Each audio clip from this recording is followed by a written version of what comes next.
tere! Täna lähme oma kontrollerite teemadega edasi. Tuletame siis natuke meelde. On olemas kontrollerid. Laias laastus neid on kahe tüüpi, kas nad modulaarsed või siis ühes tükis. Vaatame siis näidet modulaarsetest kontrolleritest. Miks meil see vajalik on see, et vastavalt vajadusele me suudame vastavalt moodulid juurde panna. Kui me vaatame näiteks seda juhust, me näeme siis peaosa ja siis paar laiendusmoodulit. Selles näites on ka näha seda, et antud süsteemis on juba integreeritud toitallikas, millest me eelnevalt ka rääkisime, ja siis põhiunit ja siis laiendusmoodulid ja siis põhiuniti peal on siis pesa, mille kaudu saaks ühendada erinevad kontrollerid omavahel. Kui me vaatame nüüd seda näidet, siis me näeme, et kui me need moodulid võtame välja, siis need moodulid on tihtipeale omavahel ühendatud spetsiaalsete pinnidega. Ja nende pinnide eesmärk on see, et nad edastaksid infot erinevate moodulite vahel. Kuna me näeme neid moodulit ühes tükis, ühes kohas, siis me otseselt ei arva, et see info edastus võiks olla kaua. Aga mingisugune ajaviide seal ikkagi sees on. Siin näite puhul me siis näeme enam-vähem samat süsteemi, kus on kõik moodulid topitud ühtesse kohta, selleks, et oleks kergem hooldada ja programmeerida. Kuid alati ei ole võimalik kõik toppida ühte kohta. Mõnikord on vaja jaotada. Ja selleks, et see jaotus oleks võimalikult lihtne, vaatame siis ühte näidet. Ehk siis meil on sellised mõisted nagu scan cycle. See on nüüd see, kus sisend ja väljund moodulite vahel toimub mingisugune kirjutamine või lugemine. Meie mõttes see on väga kiire, aga kontrolleri mõttes ei pruugi see nii kiire olla. Backplane on siis see rack, kuhu kõik asjad on kokku ühendatud.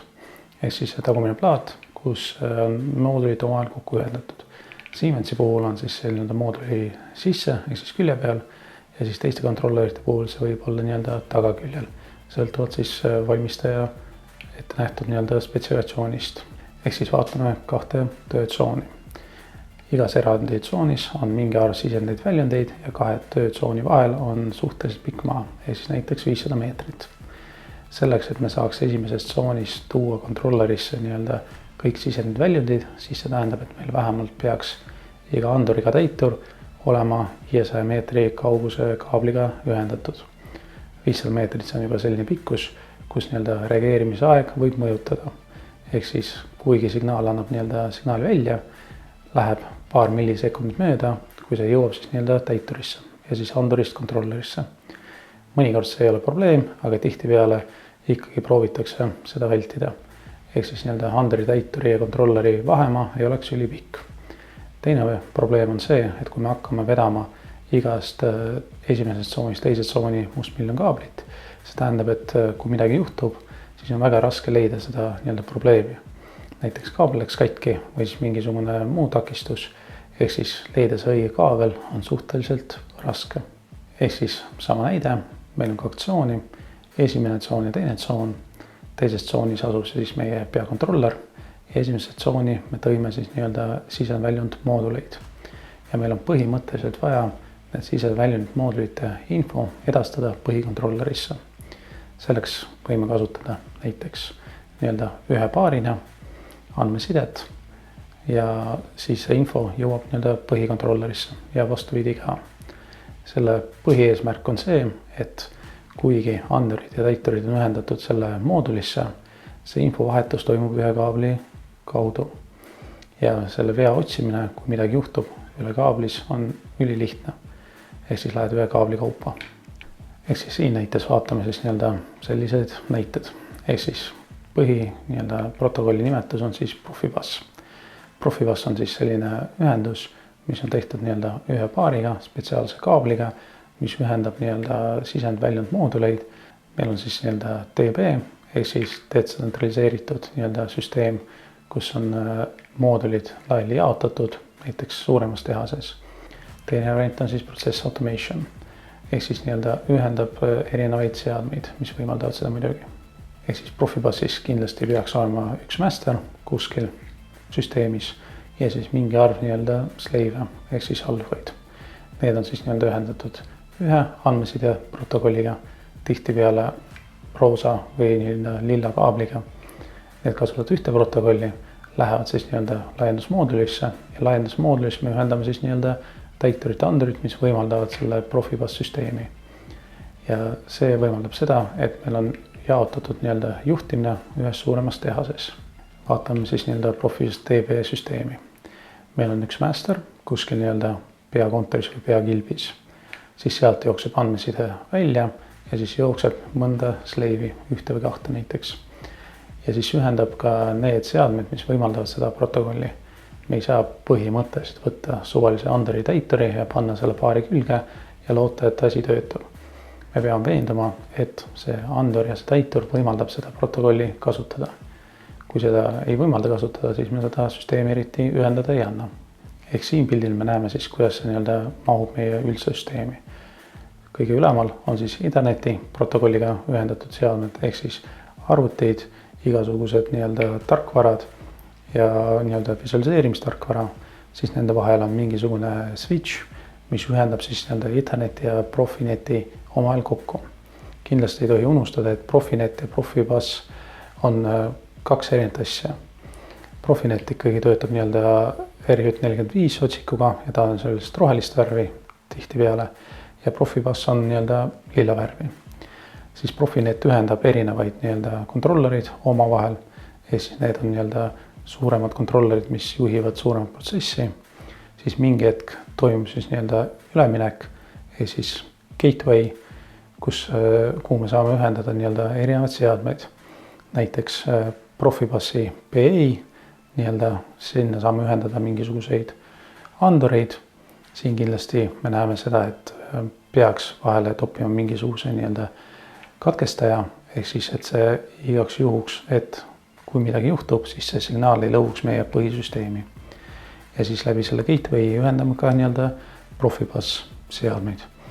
Antud juhul arvatavasti Profineti nii-öelda keskkonnas peaks olema mingisugune peaarvuti, ehk siis master, mis läbi gate'i juhib siis nii-öelda Profibus seadmeid. Ja need Profibus seadmeid, ehk siis andurid, täiturid peavad kindlasti võimaldama seda nii-öelda süsteemi. Nagu me pildil ka näeme, Profibusil on siis nii-öelda omaette otsik ja Profinetil on siis oma otsik. Et siis nad nii-öelda füüsiliselt on eristatavad. Profibus DB tavaliselt ühendatakse spetsiaalse otsikuga. Ehk siis neil on nii-öelda selline otsik, kuhu ühendatakse nii-öelda üks paar, teised on siis nii-öelda reservis ja see on standardiseeritud nii-öelda otsik. Seal on siis nii-öelda 3 otsa, data pluss, data miinus ja siis ground ehk siis maa ots. Ja rohkem otseselt ei olegi vaja. Siis läbi selle 2 otsa või siis ühe paari toimub andme edastamine erinevates nii-öelda ühendutes ehk siis erinevates seadmete vahel. Otsiku ühendus on siis nii-öelda RS485, seal on siis nii-öelda samamoodi nii-öelda olemas master ja siis olemas nii-öelda slave'id ehk siis alluvad.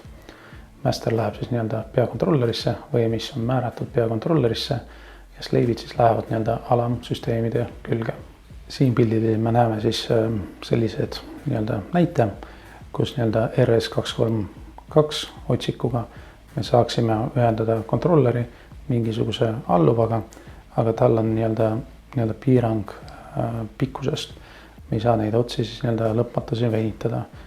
Põhitingimus on see, et elektrisignaal sumbub pikema distantsi peale ja kui andmeside protokollis tehakse või nähakse vigu, siis see info lihtsalt ei edastata. Nii-öelda RS485-ga otsikuga ehk siis lilla kaabliga nii-öelda pikkus peakontrolleri ja siis alluva vahel on suhteliselt pikk. Pikkus on valitud just sellepärast, et võetakse nii-öelda näiteks suuremat tehast, kus on peaots ja siis nii-öelda mingi arv alluvaid. Kui me vaatame Profibusi DB, siis me teame, et see on nii-öelda open protokoll. Ehk siis teoorias seda võiks kasutada kõik tootjad. Esimene, kes selle välja mõtles, on siis nii-öelda Siemensi grupp. Ja arvatavasti, kui minna mingisuguse tehasesse, kus kasutatakse Siemensi kontrollerid, siis väga suur võimalus, et seda nii-öelda leidub veel. Uuemad nii-öelda firmad, kes tegelevad kontrolleritega, püüavad siis seda muidugi vältida, minna palju targemate või palju võimekamate protokollide peale. Aga kui vaadata mingisugust vanemat tehast, siis arvatavasti seal seda on kasutuses. Vaatame siis nii-öelda paar põhitõde, mis peaksid nii-öelda selle Profibus DB-ga nii-öelda ühildama. Ehk siis number 1, seal on olemas üks mäster. Tihtipeale teist mästerit ei saa panna, äärmisel juhul on see võimalik, aga kindlasti ühel ajal peaks olema üks mäster töös. Siis teiseks on piiratud arv seadmeid, mis me saame ühendada ühe otsa peale või ühte süsteemi. Antud juhul on see 128 seadet. Ehk siis kui me tahame panna rohkem seadeid, siis peame mõtlema mingisuguse teise süsteemi peale. Või siis üheldama kaks erinevat Profibus DB süsteemi omal kokku. Igal seadmel on kindlasti oma aadress. See tähendab seda, et selles võrgus ei saa olla täpselt ühesugust aadressit, sest kui master saadab signaali välja, siis õige slave peaks selle vastu võtma. Me saame saata ka broadband signaali, ehk siis kõik võtavad vastu, aga tihtipeale meil on tehtud niimoodi, et meil on üks master, kes tegutseb andmete töötlusega ja siis võtab ja saadab andmeid alluvatele. Ja siis igal alluval on siis oma number ette nähtud. Slave'id või siis alluvad on füüsiliselt adresseeritavad. See tähendab seda, et seadmete peal on füüsiliselt switchid, millega me määrame siis aadressi. On ka võimalik määrata tarkvaraliselt, aga enamus määrab siis riistvaraliselt. Ja jällegi peab jälgima seda, et ei tohiks olla ühesugust aadressit. Masteril puudub põhimõtteliselt aadress, ehk siis ta tarkvaraliselt määratakse selleks aadressiks. Siin näites me näeme ühte alluvat või slave'i ja siis selle slave'i peal on siis füüsiliselt sellised numbrid, mida me saame switchidega või kätega määrata. Ehk siis määrame sinna mingi konkreetse numbri, mis ei kordu enam süsteemis ja siis tarkvaras leitakse see alluv ja tehakse ühendus valmis. Siin Siemensi peal on sama põhimõte, on siis väiksed switchid, kus vastavalt manuaalile me saame määrata tema aadressi. Ehk siis antud juhul siis 2+4 võrdub 6, ehk siis selle mooduli aadress on 6. Tihtipeale, kui täpselt ei tea, mis see aadress on, siis saab switchide alusel vaadata täpselt aadressit ja siis ühendada programmis. Ehk siis on ka mõned aadressid, mida ei ole mõttekas kasutada või ei kasutata. Näiteks aadress 127. See aadress on siis broadband aadress. See tähendab, et kui selle aadressile saadetakse mingisugune signaal, siis kõik alluvad võtavad selle signaali vastu. On olemas ka aadress 126. See on nüüd see aadress, kui me määrame seadmes aadressi 126. See tähendab, et selle seadme tarkvara seadistuses määratakse oma ette konkreetne aadress. Ehk siis füüsiline aadress määratakse 126, siis minnakse programmi ja tarkvariselt määratakse selle slave'i siis aadress, mida me programmis ka kasutame. Aadress 0 on siis see aadress, mis on seotud arvutiga või siis programmeeritava seadmetega. Ehk siis talle otseselt aadressit ei pane, aga ta on aadress 0-ga. Ehk siis seadme seadistamisel või ühendamisel on default settingud. Nende default settingutega on siis võimalik panna seadmed vastu või panna seadmesüsteemi ja siis mitte midagi muuta. Et igaks juhuks vaatame üle, mis need seadmed, mida ta on, et siis tulevikus, kui midagi juhtub, siis tehaks neid. Näiteks on olemas andmeedastuskiirus ehk siis 960 bitti sekundis. Tal on siis andmeedastus freimi suurus ehk siis 8 bitti. Ta tihtipeale ei kontrolli paketi vigade vastu. Ehk siis saadab ta välja ja siis lõpus on üks stop bit, mis peatab selle andmeedastuse. Need on siis default settingud, et kui te mitte midagi muuda, siis arvatavasti need on sellise seadistusega ette pandud. Siinkohas peaks kindlasti ära märkima ka seda, et kõikidel süsteemis olevatel seadmetel peavad olema ühesugused settingud. Ehk siis selle idee on nüüd selles, et kui te hakkate midagi muutma, siis süsteem täpselt ei saa aru ja võtab siis tihtipeale kõige hullemad settingud, mis ta süsteemis leiab. Ehk siis ta vaatab, et süsteem oleks ühtlase settinguga, ehk siis andmeedastus oleks ühtne ja siis pakettide saatmise maht oleks ka ühtne, et ei tekiks erinevusi. Ehk siis siin me vaatame paketi suurust ja millest ta koosneb. Nagu me teame, pakett saadetakse bittidena. Bitid on siis ühed ja nullid süsteemis. Ja kui me teame, kuidas need bitid võetakse teiselt poolt vastu, siis me teame, kuidas need saata. ja me peame saatma need teatud nii-öelda standardi järgi. Ehk siis siin tuleb nii-öelda protokolli füüsiline kiht, ehk siis kuidas neid saadetakse. Siin on siis need seadmed, mis peaksid olema nii-öelda standardiseeritud.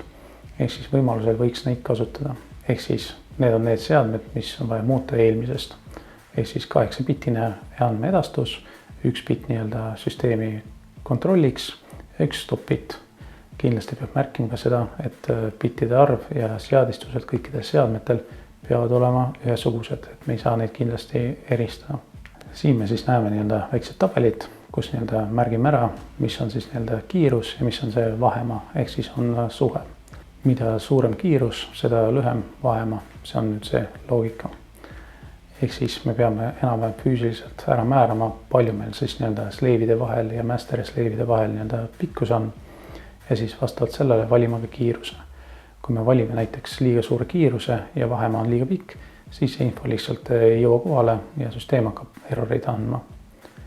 Tavaliselt valitakse alati nii-öelda kõige aeglasema kiiruse järgi. Ehk siis võetakse kõik seadmed ette, vaadatakse spetsis, mis on see kõige aeglasem kiirus ja siis selle alusel määratakse siis nii-öelda kõik ülejäänud kiirused. Seda kiirust tavaliselt määratakse nii-öelda masteri seadistuses, ehk siis seal määritakse bitrate nii-öelda paika. Õnneks on olemas nii-öelda autodetect, mis määrab nii-öelda iseenesest nii-öelda kõik need kiirused omaette paika. See tähendab seda, ühendatakse kõik nii-öelda seadmed võrku, määratakse füüsiliselt aadressid, siis võetakse autodetect ja siis ta tõmbab kõik need seadistused endale programmi ja vastavalt sellele siis nii-öelda määrab ka kiiruse.